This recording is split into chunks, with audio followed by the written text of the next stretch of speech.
Hello friends, welcome to Gargi classes. Date आज की 1 मई 2021 और देख लेते हैं इंडियन एक्सप्रेस की इंपॉर्टेंट न्यूज़ और एक्सप्लेन पेज से इंपॉर्टेंट आर्टिकल्स जो अभी हम डिस्कस करेंगे। फर्स्ट जो न्यूज़ है वो है कि वैक्सीन की 2 डिफरेंट रेट्स रखना कहाँ तक वाजिब बात है। सुप्रीम कोर्ट ने अपनी तरफ से ये बात कही है। अब देखो, बात ऐसी है, स्टेट्स बहुत ज़्यादा मुश्किलों का सामना कर रहे हैं कि जो फंडामेंटल राइट आर्टिकल 21 में हमारे यहाँ पर कॉन्स्टिट्यूशन में एनविसाज किया हुआ है, राइट टू लाइफ, उसको प्रोटेक्ट करने में स्टेट फेल हो रहा है। स्टेट का मतलब हो गया यहाँ पे सरकार, ठीक है। दूसरी तरफ सुप्रीम कोर्ट लगातार इस चीज़ पे कोशिश कर रहा है कि कैसे भी करके एक जो फैसिलिटीज़ जो है, medical facility, health care facility, उसको एक प्रॉपर वे में स्ट्रीमलाइन किया जा सके। बट रियलिटी जो है वो हमें पता है कि लगातार केसेस के नंबर्स हैं वो तो देखो बढ़ते चले जा रहे हैं, और दूसरी तरफ अगर देखें तो फर्टिलिटी रेट भी कहीं ना कहीं राइज हो रही है। और जो इसी को ध्यान में रखते हुए आप देख सकते हो कि डिमांड जो है वैक्सीन की, जो वैक्सीन हेजिटेंसी थी ना, वो देखो धीरे धीरे कम होने लग गई है। लोग अब जानबूझ के जल्दी से जल्दी वैक्सीन लगवाने के लिए जा रहे हैं। ऐसे में वैक्सीन की डिमांड बढ़ रही है तो दूसरी तरफ ऑक्सीजन की डिमांड भी बढ़ रही है, क्योंकि ब्रीदिंग रिलेटेड इश्यूज बहुत ज़्यादा आते हैं जब ये कोविड इन्फेक्शन आ जाता है, ठीक है। तो ऐसे में सुप्रीम कोर्ट ने इंटरवीन करना शुरू किया है। बाकी कुछ ज़्यादा हमें जानने की ज़रूरत है नहीं अभी। बाकी ये हमें बताइए कि आर्टिकल 21 राइट टू लाइफ, इसके अलावा अनसर्टेनिटी बहुत ज़्यादा बनी हुई है कि वैक्सीन जो है वो 18 से 44 साल के जिन लोगों को 1 मई मतलब आज से जो मिलने वाला था, उसमें अभी तक भी क्लैरिटी नहीं है मिलेगा कि नहीं। बिकॉज कि जितनी पॉपुलेशन है स्टेट्स में, उसके रिस्पेक्ट में वैक्सीन का जो कंसाइनमेंट मिलना चाहिए वो नहीं मिल रहा। एक तरफ अगर पॉपुलेशन पॉइंट ऑफ व्यू से देखें तो करोड़ों की बात की जा रही है, तो वहीं पे वैक्सीन सप्लाई हो रही है, लाखों के अंदर डोसेज आ रही हैं। तो ऐसे में ये मिसमैच जो है, इसके चलते स्टेट्स अनसर्टेन है कि वाकई में वैक्सीनेशन इमीडिएटली स्टार्ट करें, डिले करें। तो ज़्यादातर स्टेट्स ने अपनी तरफ से होल्ड पे लगा दिया है एक बार, कि जो तीसरा फेज़ है जिसमें 18 से 44 साल के लोगों को सबको वैक्सीन करना शुरू होना था, उस पर एक बार होल्ड लगा दिया है, ठीक है। राजस्थान में यहाँ पे बताया हुआ है कि 2 वीक का, ठीक है, लॉकडाउन ओवर एक्सटेंड कर दिया गया है, रेड अलर्ट डिक्लेयर कर दिया गया है। दूसरी तरफ इधर देखो कि डॉक्टर एंथनी, उनसे जब बातचीत की गई कोविड क्राइसिस को लेके, तो बोले एक बार पूरे कंट्री को शट डाउन कर दो, बंद कर दो 1 हफ्ते के लिए, कुछ हफ्तों के लिए, तब जाकर के आप केयर अच्छे से दे पाओगे आप यहाँ के लोगों को। मतलब लॉकडाउन की सजेशन दी जा रही है। तो एक्सपर्ट्स का भी कहना ये है। और जो हमारे फॉर्मर अटॉर्नी जनरल सोली सोराब जी, जिनका डिमाइस हो गया, बेसिकली उन्हीं से रिलेटेड ये आर्टिकल है। सुबह एडिटोरियल पे भी था, तो ज़्यादा कुछ डिस्कस करने लायक है नहीं। तो ओवरऑल हमने देखा कि फ्रंट पेज पे ज़्यादा इतना कुछ है नहीं जो हमें डिस्कस करना हो, ठीक है। आगे देखते हैं। हमारे जो एक्सटर्नल अफेयर मिनिस्टर हैं एस जयशंकर जी, उन्होंने यूएसए के जो secretary of state Antony Blinken, उनसे बातचीत की और चाइनीज़ फॉरेन मिनिस्टर वेंग यी से भी बातचीत की कि कैसे अभी जो मेडिकल इमरजेंसी आई हुई है इंडिया में, उसमें कॉपरेशन मिल सकता है। वैसे तो चाइनीज़ प्रेसिडेंट शी जिनपिंग ने भी हमारे प्राइम मिनिस्टर नरेंद्र मोदी जी को लिख के लेटर भेजा है कि हम इंडियन लोगों के साथ में है, हम मतलब कॉपरेट करने के लिए रेडी है, जो भी चीज़ की ज़रूरत होगी हम डेफिनेटली सप्लाई प्रोवाइड करेंगे, रेडी हैं उस चीज़ के लिए। और यूएसए की तरफ से आपको पता ही है कि फर्स्ट कंसाइनमेंट यूएसए की एयरक्राफ्ट के द्वारा पहुंच चुका है, जिसमें ऑक्सीजन सिलेंडर्स भी थे, जो पल्स ऑक्सीमीटर्स हैं वो भी आ गए, ठीक है। अबाउट रैपिड डायग्नोस्टिक किट्स हैं वो भी आ गए, फेस मास्क N95 वो भी आ गए। तो कहने का मतलब अभी कोलैबोरेशन के लिए बहुत ही ज़्यादा जो दूसरे कंट्रीज़ हैं वो कोशिश कर रहे हैं कि इंडिया का साथ दिया जाए, ठीक है। इसके अलावा आप देखोगे कि जो हाई कोर्ट है, जुडिशरी है, वो एग्जीक्यूटिव को लताड़ने में बैक टू बैक लगी पड़ी है। एक तो क्या है, इलेक्शंस करवाना है, एक कुंभ मेला जो करवाया, उसके चलते क्या हो गई कि ये इलेक्शन और कुंभ मेला तो हुए थे अलग अलग स्टेट्स में। इलेक्शन की बात करो, वेस्ट बंगाल हो गया, असम हो गया यहाँ पर, और कुंभ मेला हुआ था उत्तराखंड में। बट जो लापरवाही की जो एक सिचुएशन बन गई थी, उसका असर कहीं ना कहीं पूरे देश में देखा गया, और उसी की वजह से कहीं ना कहीं ये सेकंड जो कोविड के केसेस का जो सर्ज देखने को मिल रहा है, वो रॉकेट की तरह लॉन्च हो गया है, राइट। तो इसी चीज़ को बताया हुआ है। और तो बाकी देखो चीज़ें हर एक सेक्टर, हर एक सेक्शन में कोविड के असर से रिलेटेड ही डिस्कशन हो रहा है। ऐसा एक भी सेक्टर नहीं है, चाहे जीएसटी कलेक्शन, टैक्सेस की बात करो, इकोनॉमिक एक्टिविटीज़ की बात करो, एजुकेशन की बात करो, कुछ भी स्टैब्लिशमेंट में कंडक्ट की बात करो, हर एक चीज़ के आगे पीछे रह गया है तो क्या, कोविड और कुछ भी नहीं है अभी फ़िलहाल पूरी दुनिया में, ठीक है। और जब इंडिया के हाल ही ख़राब है तो इंडिया की दुनिया ही ख़राब है, तो पूरी दुनिया ही ख़राब है फिर तो, ठीक है। आगे देखते हैं। तो यहाँ तक कुछ भी इंपॉर्टेंट नहीं था जिसको हमें पूरी डिटेल में डिस्कस करने की ज़रूरत है, क्योंकि चीज़ें बहुत सारे रिपीट हो रही हैं, कुछ भी नया नहीं है। आगे देखते हैं।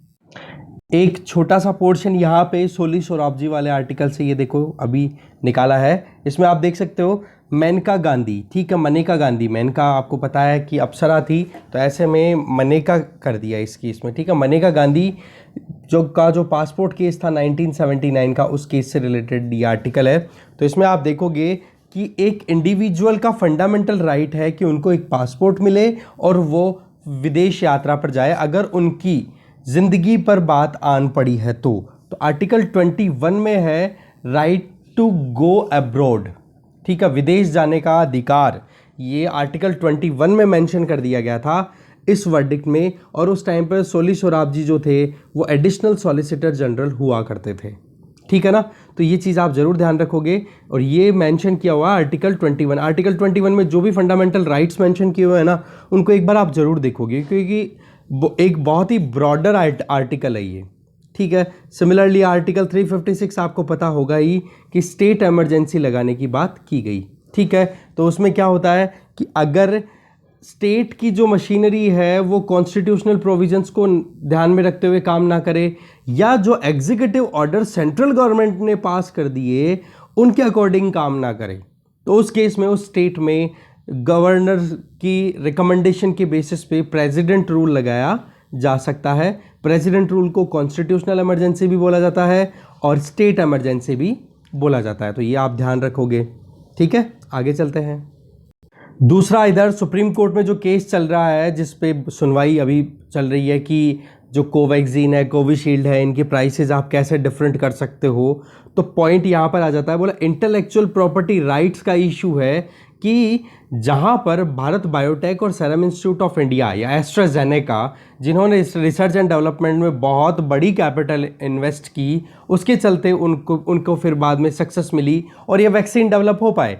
आज अगर उन वैक्सीन्स को अगर पब्लिक को दिया जाता है तो इनको आईपीआर के बेसिस पे जो इनका इंटेलेक्चुअल प्रॉपर्टी राइट है, खुद का जो पेटेंट कराया हुआ है, उसका बेनिफिट ना मिले तो कैसे फिर कोई भी एक पर्टिकुलर कंपनी होगी वो कैसे एनकरेज फील करेगी।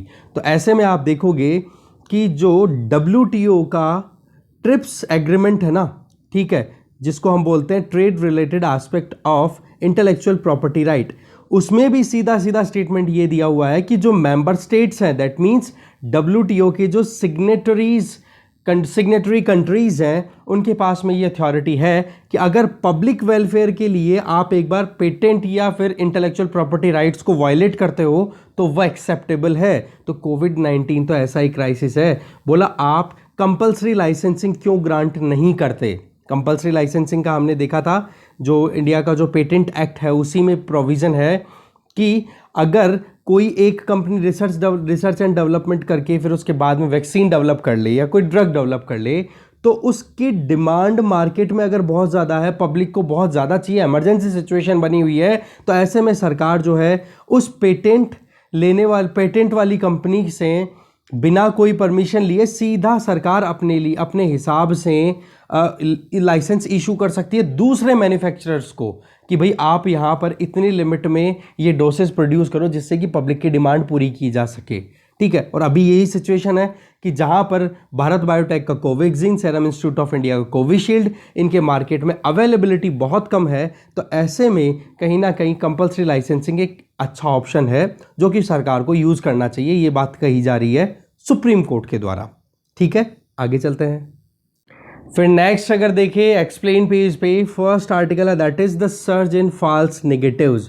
प्रॉब्लम कहाँ हो रही है कि जो RT-PCR टेस्टिंग हो रही है ना, उसमें कई बार क्या हो रहा है कि जो लोग सिम्टोमेटिक है, जिनमें सिम्टम्स पूरे अच्छे से कोविड के आ रहे हैं, उनको आरटीपीसीआर जो है वो प्रॉपरली बता नहीं पा रहा है कि वो लोग वाकई में कोरोना इन्फेक्टेड हैं क्या। कहने का मतलब सिम्टम्स तो अच्छे से आ रहे हैं बट जो रिपोर्ट है उसमें नेगेटिव बताया जा रहा है, कोरोना इन्फेक्शन नहीं बताया जा रहा है।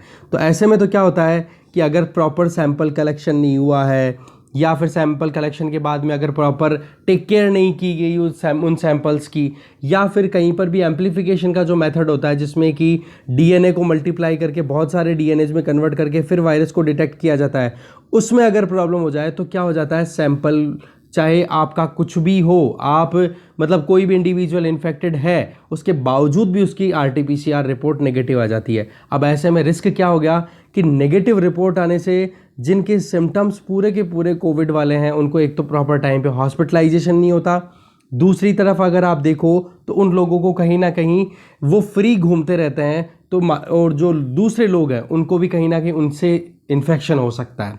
तो ये जो सर्ज है ना, ये भी बहुत ज़्यादा कहीं ना कहीं इसी चीज़ पे डिपेंडेंट है कि फॉल्स नेगेटिव्स ज़्यादा आ रहे हैं आरटीपीसीआर की टेस्टिंग में।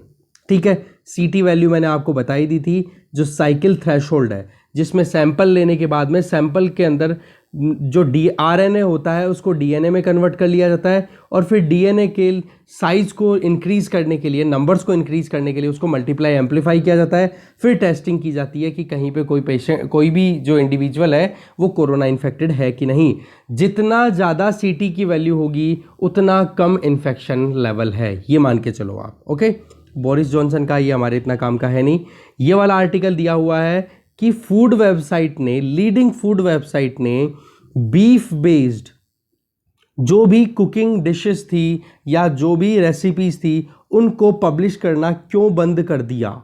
ठीक है, इसके पीछे बहुत ही एक इंपॉर्टेंट वजह है क्लाइमेट चेंज, और पूरा आर्टिकल देखेंगे डिटेल में। आगे चलते हैं। नेक्स्ट अगर वर्ल्ड पेज की बात करें तो इजराइल में एक रिलीजियस गैदरिंग थी जहां पे अल्ट्रा ऑर्थोडॉक्स ज्यूज, मतलब अगर ऑर्थोडॉक्सी की बात की जाए, पुराने विचारों के जो लोग होते हैं, अल्ट्रा ऑर्थोडॉक्स मतलब बहुत पुराने विचारों के, उन लोगों की रिलीजियस गैदरिंग थी। तो उसमें हो गया स्टैम्पेड, दैट मीन्स भगदड़ मच गई और उसके चलते 45 लोगों की डेथ हो गई, 150 से ज़्यादा इंजर्ड हो गए। ठीक है, यरूशलम कहाँ पर, ये हमने मैप देखा था कुछ दिनों पहले, फिर से आप उस मैप को रिवाइज कर लो, गूगल करना आपको, मैप ऑफ इजराइल। ठीक है, map of West Asia, detail मिलेगी पूरी, एक एक कंट्री को अच्छे से देखना, क्वेश्चन डेफिनेटली आ सकता है। दूसरी तरफ आप देखोगे यूके में हेल्थ अथॉरिटीज़ ने कहा कि भाई 2 और स्ट्रेन्स मिले हैं। इंडिया का जो वेरिएंट है ना B.1.617, बोला इसका वेरिएंट और मिला है। वो बात ठीक है कि अभी तक उसको वेरिएंट ऑफ कंसर्न डिक्लेयर नहीं किया गया है क्योंकि उससे इतना ज़्यादा कोई घातक, मतलब ज़्यादा बीमारी का कोई केस बन नहीं पा रहा है, पर 400 जनों में इन्फेक्शन इसका देखा जा चुका है यूके में। तो बात ऐसी है, पूरी दुनिया को ही इससे बच के रहना पड़ेगा, नहीं तो कभी एक देश में बीमारी खत्म होगी तो दूसरे देश वाले लापरवाही हो जाएंगे, लापरवाही कर जाएंगे, उनके केस, उनके यहाँ पर इन्फेक्शन बढ़ जाएगा, जितने में दूसरा ठीक होगा तो वो कर जाएगा। तो यही तो हाल है। पहले, सबसे पहले जब आउटब्रेक हुआ था कोविड का, कहाँ पर हाल ख़राब थे, इटली, स्पेन, ये नाम पढ़ते थे, फिर यूके, यूएसए इनका नाम हो गया था, फिर ब्राज़ील। अब यहाँ पर तो सब रिकवर कर गए, इंडिया का हाल ख़राब हो रहा है। अब इंडिया का हाल जैसे ही थोड़ा सा इम्प्रूव होगा तब तक ये इनमें से किसी में गड़बड़ हो सकती है। तो ये जो वायरस है ना, ये वाकई में ख़तरनाक ही है। ऐसे में इसका बचने से, अब बचे कैसे, ये सबसे बड़ा सवाल है। तो बचने का एक ही तरीका है, प्रॉपर आपका हेल्थ इनटेक मेंटेन करके रखो आप। ठीक है, खाने पीने का ध्यान रखो, एक्सरसाइज रूटीन करो, और जो बचाव के जो तरीके बता रखे हैं वो रखो। और क्योंकि इस मर्ज का इलाज नहीं है, सबसे बड़ी प्रॉब्लम ये है। अभी जो भी ट्रीटमेंट मिल रहा है वो सारे के सारे ट्रीटमेंट्स अवेलेबल है सिम्टम्स के। ठीक है, कि बुखार हो रहा है, बुखार की दवाई दे दो, जुकाम हो रहा है, जुकाम की दवाई दे दो, गले में प्रॉब्लम है, सोर थ्रोट की दवाइयाँ दे दो, ये चीज़ें। कोई भी कोविड का ट्रीटमेंट नहीं हो रहा है। कोविड का ट्रीटमेंट तो आपकी बॉडी ही करेगी, और आपकी बॉडी के लिए जो इनटेक है वो आपका फूड, तो फूड थोड़ा हेल्दी लो आप। ओके, और तो बाकी देखो इधर ज़्यादा कुछ काम का है नहीं। हाँ देखो, इधर नेपाल में भी केसेस बहुत ज़्यादा बढ़ने लगे हैं। इधर क्या बोला जा रहा है, नेपाल की गवर्नमेंट ने तो सीधा बोल दिया, बोला हमारी जितनी कैपेसिटी है उससे ज़्यादा केसेस आ रहे हैं, हम कैसे मैनेज कर पाएंगे कोविड-19 के इस ज़बरदस्त आउटब्रेक को। इसी तरीके से पेंटागन जो है वो प्रिपेयर कर रहा है कि तालिबान जो है वो अटैक कर सकता है यूएसए की ट्रूप्स पे जब ये विड्रॉवल 1 मई मतलब आज से शुरू हो चुका है उस टाइम पर। ठीक है, जैसे कि हमें पता है कि दोहा राउंड्स ऑफ टॉक्स की बात करें तो उसमें अमेरिका और इधर तालिबान और अफगानिस्तान की सरकार के बीच में बातचीत, और फिर बाद में इंडिया का इन्वॉल्वमेंट होना अफगानिस्तान में पीस प्रोसेस को लेकर के, उधर रशिया, चाइना, पाकिस्तान अपने ही लेवल पे तीसरे तरीके से अफगानिस्तान में पीस को इस्टेब्लिश करने की बात कर रहे हैं। तो ओवरऑल बात यह है कि यूएसए और यूएसए के जो अलाई कंट्रीज़ है जैसे नेटोज हैं, ठीक है, नेटो कंट्रीज़ जो हैं, तो उनके जो ट्रूप्स हैं वो विड्रॉ करेंगे अफगानिस्तान की सॉइल से। तो ऐसे में तालिबान पीछे से कहीं फायर बैक ना करे, तो उसके लिए थोड़ा अलर्ट रहने की ज़रूरत है। ये बात इसमें बताई जा रही है, ज़्यादा कुछ काम का नहीं है। आगे चलते हैं।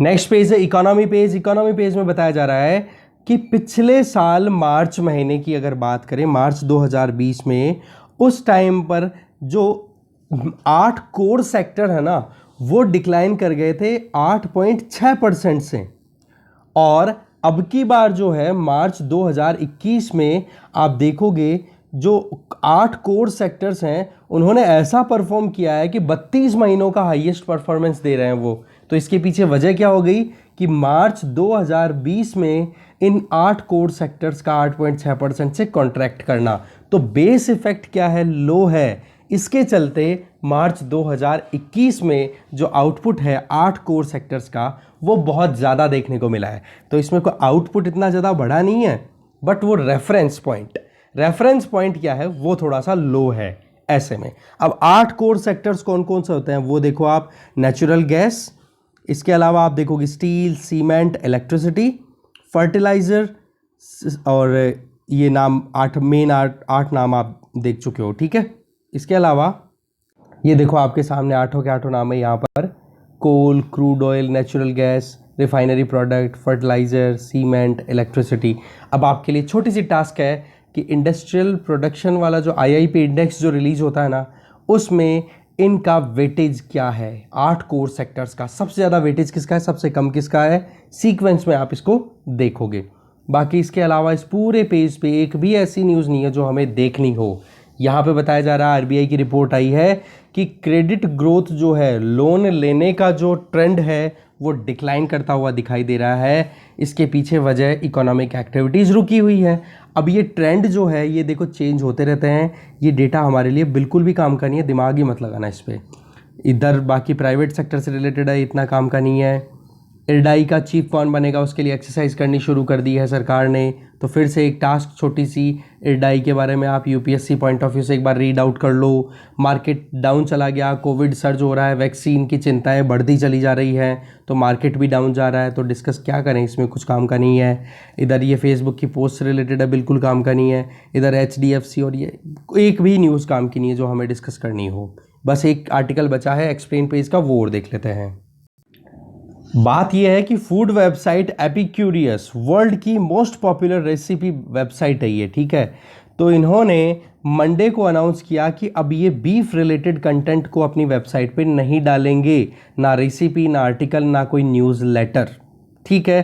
क्योंकि होता क्या है, इसी वेबसाइट को देख करके कुकिंग हैबिट्स कहीं ना कहीं अमेरिका में या फिर जो दूसरे कंट्रीज़ लाइक इंडिया, हमारे यहाँ पर भी अमेरिकन कल्चर को जब से फॉलो करना शुरू किया है तो वहाँ पर जो कुछ भी हो रहा है तो उसका असर सीधा देखने को मिलता है। तो इसने क्यों बीफ पर बैन लगाया है, क्यों बीफ को प्रमोट करने से अपने आप को रोकना शुरू कर दिया है, तो उसकी वजह है कि बीफ जो है वो एंटी प्लेनेट है। प्रो प्लेनेट स्टैंड अगर लेना है तो बीफ दैट मीन्स मीट का कंजम्पशन रोकना पड़ेगा।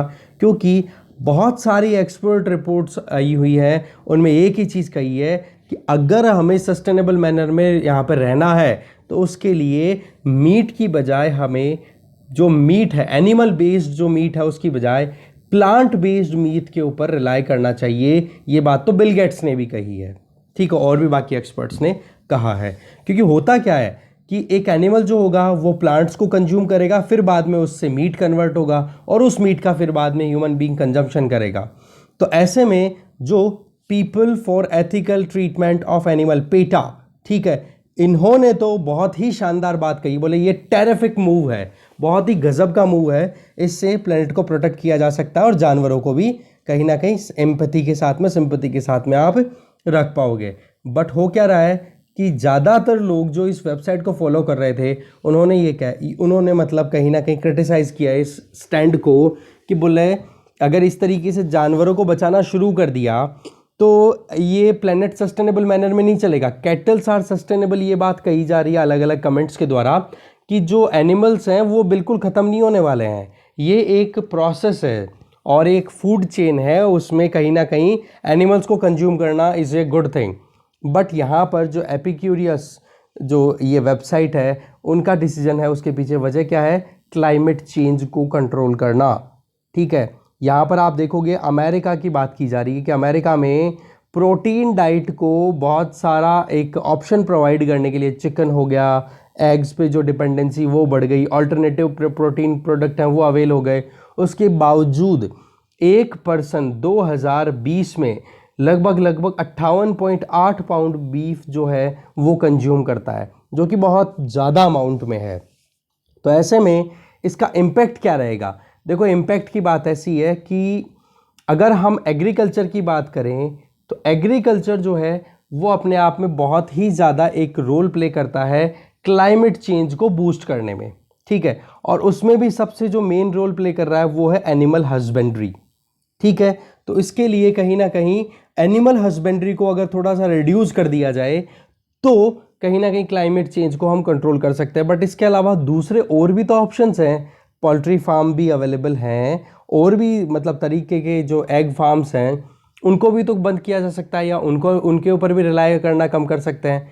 बट जो इम्पैक्ट है ना वो ज़्यादा एनिमल हस्बेंड्री का ज़्यादा आता है क्लाइमेट चेंज के ऊपर as compare to other activities. जैसे यहाँ पर आप देख सकते हो कि 119.49 स्क्वायर मीटर लैंड के ऊपर आप 1000 kilo calorie of beef produce कर सकते हो, जबकि 1000 किलो कैलोरी एनर्जी अगर आपको प्रोड्यूस करनी है पोल्ट्री फार्म से तो आपको ज़मीन की ज़रूरत कितनी पड़ेगी? सिर्फ 6.61 स्क्वायर मीटर की।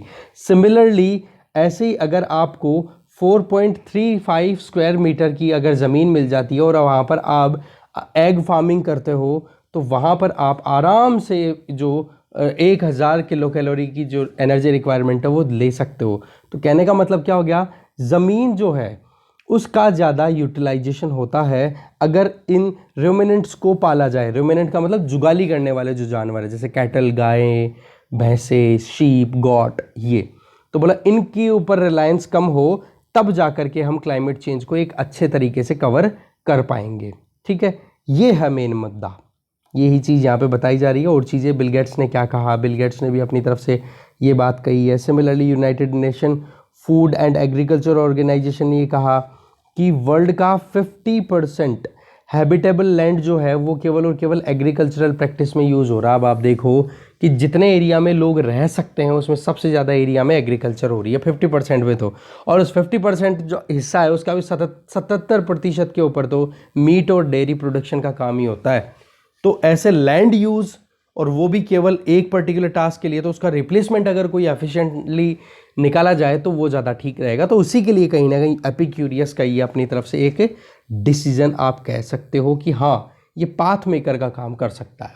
ओके, तो डिस्कशन में यही कंटेंट था। Thank you very much for watching this video.